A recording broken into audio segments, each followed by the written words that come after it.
एक तरफा इश्क में आप यूसीसी का विरोध करते रहेंगे, मुसलमानों को डराते रहेंगे कि यूसीसी आने से आप लोग बर्बाद हो देखिए, बिल्किस बानो को रेप करने वालों को, उसकी बेटी की हत्या करने वालों को आप छोड़ते हैं और रेडिकलाइजेशन को रोकेंगे आप।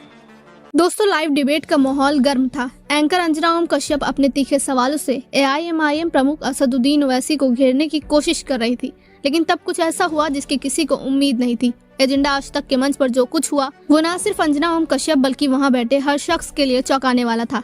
एंकर अंजना ओम कश्यप ने अपनी तेज और तीखी शैली में असदुद्दीन ओवैसी से सवाल पूछने की शुरुआत की। हर सवाल में छिपा था भारतीय राजनीति का एक पेचीदा मुद्दा और अंजना पूरी कोशिश कर रही थी कि वो ओवैसी को घेर ले, लेकिन ओवैसी ने जो जवाब दिया उसने न सिर्फ अंजना की बोलती बंद कर दी बल्कि पूरी डिबेट का रुख ही बदल गया। आखिर क्या कहा ओवैसी ने, देखिए इस दिलचस्प बहस की पूरी कहानी। एक तरफा इश्क में आप यूसीसी का विरोध करते रहेंगे, मुसलमानों को डराते रहेंगे कि यूसीसी आने से आप लोग बर्बाद हो जाएंगे। देखिए, मेरा मानना यह है कि मुझे अपना कल्चर का प्रोटेक्शन आर्टिकल 29 के तहत मिलता है। वो एक अनफेटर्ड फंडामेंटल राइट है। कल्चर के नाम पर आप उस मुस्लिम कट्टरवाद को प्रमोट करते हैं। कौन सा कट्टरवाद? यही कट्टरवाद सर। अगर कोई सेकंड वाइफ का कट्टरवाद हो गया? क्यों? बिल्कुल हुआ। क्या हुआ? क्यों होगा? क्यों नहीं है? कैसे नहीं है कट्टरवाद? अच्छा, ये बताइए, जो बीजेपी के बड़े बड़े नेता हैं, उनकी पत्नी उनके साथ क्यों नहीं रही थी?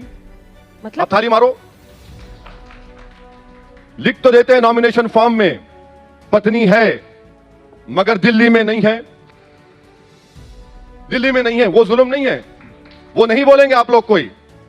ये क्रूल्टी नहीं है। ये मैं जानता हूं कितने पॉलिटिशियनों की लिव इन रिलेशनशिप है।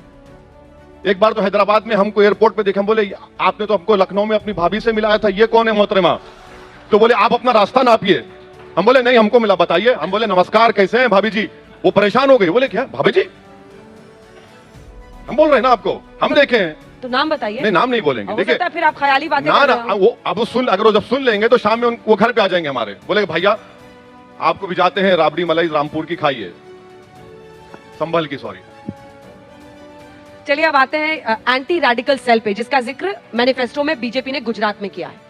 वो कह रहे हैं कि कट्टरवाद रोकने के लिए हम एंटी रेडिकल सेल बनाएंगे, जो कि पुलिस का एक विभाग होगा। वो कह रहे हैं कि दंगों को रोकने के लिए, जिसको आप कहते हैं कि बुलडोजर जस्टिस मुसलमानों पर सबसे बड़ा अन्याय है, वो कह रहे हैं दंगों में जो शामिल होगा उनकी प्रॉपर्टी हम कॉन्फिस्केट करेंगे या उसको खत्म करेंगे। कैसे करेंगे? इसका कानून लाएंगे। कैसे करेंगे? कानून लाएंगे। सुनिए, यूनिफॉर्म सिविल कोड होगा और बुलडोजर भी चलाएंगे आप। रेडिकलाइजेशन सेल आप बनाएंगे और नरोडा पाटिया के कातिल को छोड़कर 90 मुसलमानों के आप मोदी जी के नाम पर भीख मांगेगा वोट का। आप बिल्किस बानो को रेप करने वालों को, उसकी बेटी की हत्या करने वालों को आप छोड़ते हैं और रेडिकलाइजेशन को रोकेंगे आप। आप बताइए कौन रेडिकलाइज कर रहा है? जो धर्म संसद वाले रेडिकलाइज कर रहे हैं, नहीं कर रहे, क्या कर रहे हैं वो लोग? कौन है ये लोग? आपने जितने यूट्यूब पर इतने गालियां बकी जाती है मुसलमानों के खिलाफ, दलितों के खिलाफ, इनको प्रमोशन कौन कर रहा है पीछे से? वो रेडिकलाइज नहीं कर रहे हैं। रेडिकलाइजेशन सेल अगर बनाना है तो चाहे मुसलमान हो, हिंदू हो, ईसाई हो, सिख हो या कोई मजहब का, उस पर आप वॉच करिए। आपका मतलब, आपके दिमाग में बात बैठी है कि रेडिकलाइज अगर कोई तो मुसलमान है। गांधी जी को मारने वाला कौन सा मुसलमान था? वो रेडिकलाइज नहीं था नाथूराम गोडसे। जिसका नाम कॉन्स्पिरेसी में आ गया वो आपके लिए बहादुर है, रेडिकलाइज नहीं हुआ वो। आप एक तरफा बात करते हैं। नहीं, बिल्कुल नहीं। आप नरोदा पाटिया की बात करते हैं, लेकिन गोधरा पर आपकी जुबान सिल जाती है। अरे गोधरा, देखिए मैडम, गोधरा का जो हुआ, जो केस हुआ, सजा हुई, और आपने उनको छोड़ा बिल्किस बानो की तरह। उन लोगों को जो जेल में, छोड़िए, चलिए, जो गोधरा के सजा याफ्ता, छोड़िए ना उनको भी। आप छोड़ते क्यों नहीं? आप छोड़िए उस महिला को, छोड़िए जो सिर्फ इस बुनियाद पर आज भी जेल में सड़ रही है मुंबई में, जिसके पति ने उसके नाम पर एक मारुति वैन ले ली थी, वो आज भी जेल में सड़ रही है। छोड़िए उसको भी आप। यही तो आपका इंसाफ का पैमाना, आपका रेडिकलाइज, आप खुद रेडिकलाइजेशन प्रमोट कर रहे हैं। जो पुलिस वाले बच्चों को खेड़िया में लाकर रोड पर मारे हैं, उनको एक्शन लेंगे। रेडिकल सेल में आप भी जाके कंप्लेन कीजिएगा ना, फिर किसी का वीडियो आएगा तो। अरे मेरे गाड़ी पर गोली चला दी हो तो रेडिकलाइज नहीं हुए क्या? वो रेडिकलाइज नहीं हुए? वो महात्मा गांधी की तरह फॉलोवर थे क्या वो? आपको पता भी चल गया किसने चलाई? अरे उन बीजेपी के नेता जाकर मिले उनसे, उनको मिठाई खिलाए, बोले भैया तुमने बड़ा बहादुरी का काम किया, 6 गोलियां हम पे चलाए। अच्छा, इतने कमीने पागल हैं, माफ करना गाली दे रहा हूं, कि 6 फीट से हमको गोली भी नहीं मार सके। अरे मामला खत्म ही हो जाता, हम आते ही अंजना ओम कश्यप के शो में, शहीद हो जाते, हमारा भी नाम के रोड वोड बन जाती,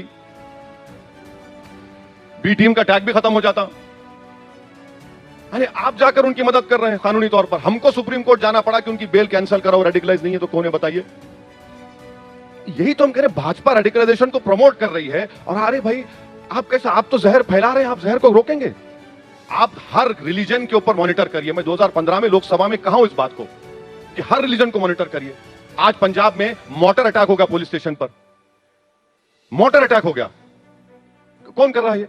दोस्तों, जैसा कि आपने देखा, डिबेट का माहौल अचानक बदल गया। एक और जहां अंजना ओम कश्यप अपने सवालों में ओवैसी को दबाने की कोशिश कर रही थी, वहीं दूसरी ओर ओवैसी ने अपने सटीक और तीखी बातें रखकर न सिर्फ उनकी बल्कि पूरी गोदी मीडिया और बीजेपी की सच्चाई को बेनकाब कर दिया। वहीं चित्रा त्रिपाठी, जो खुद पत्रकारिता के मैदान में एक नामी चेहरा है, वो भी ओवैसी के जवाबों के आगे कुछ कहने से कतराने लगी। ओवैसी के तर्क इतने पक्के थे कि एक पल के लिए ऐसा लगा मानो पूरा स्टूडियो खामोश हो गया हो। हालांकि जब सवाल सटीक हो और जवाब सच्चाई पर आधारित, तो गोदी मीडिया का एजेंडा टिक नहीं पाता। असदुद्दीन ओवैसी ने इस डिबेट में ये साबित कर दिया कि अल्पसंख्यकों की आवाज को दबाना इतना आसान नहीं है। तो अब सवाल ये उठता है कि क्या असदुद्दीन ओवैसी ने सच में गोदी मीडिया की पूरी सच्चाई बेनकाब कर दी है? क्या ये सिर्फ एक डिबेट का हिस्सा था या एक बड़े राजनीतिक एजेंडे का पर्दाफाश? क्या देश के मीडिया और राजनीति में इस तरह की बहस का असर आने वाले चुनाव पर पड़ेगा?